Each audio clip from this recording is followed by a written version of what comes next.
জীবনে অনেক সময় আমরা ভাবি যে আমাদের কষ্টের কোনো শেষ নেই, কিন্তু যদি বিশ্বাস থাকে এবং মহাদেবের প্রতি ভক্তি থাকে, তাহলে কোনো না কোনোভাবে সব সমস্যার সমাধান হয়। আজকের এই কাহিনী আমাদের শেখাবে কিভাবে বিশ্বাস এবং কঠোর পরিশ্রম জীবন পাল্টে দিতে পারে। এক গ্রামে একজন ভিক্ষুক থাকত। তার নাম ছিল রঘু। তিনি অত্যন্ত দরিদ্র ছিলেন এবং প্রতিদিন মন্দিরের সামনে বসে ভিক্ষা করতেন।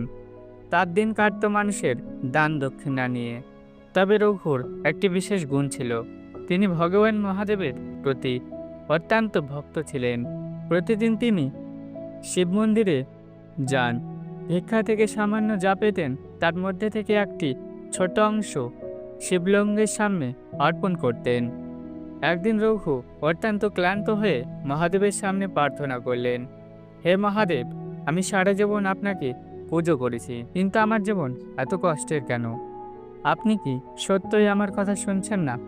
মহাদেবের প্রতি রঘুর এই প্রশ্ন ছিল তার জীবন পরিবর্তনের একটি সূচনা। সেই দিন রাতে রঘু একটি স্বপ্ন দেখলেন।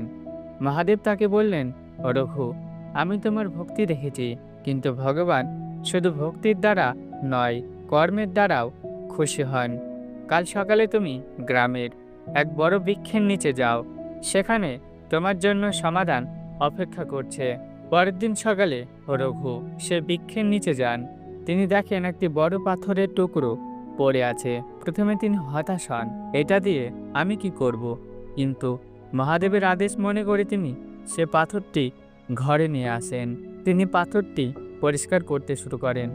হঠাৎ তিনি দেখলেন পাথরের ভেতরে সোনার আভা।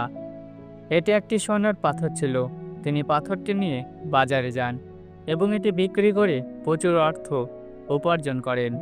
রঘু উপলব্ধি করেন ভগবান মহাদেব তার প্রতি সবসময় দৃষ্টি রাখেন, কিন্তু ভক্তি আর প্রার্থনার সঙ্গে সঙ্গে যদি কঠোর পরিশ্রম এবং ধৈর্য থাকে, তবে জীবন পাল্টে যেতে পারে।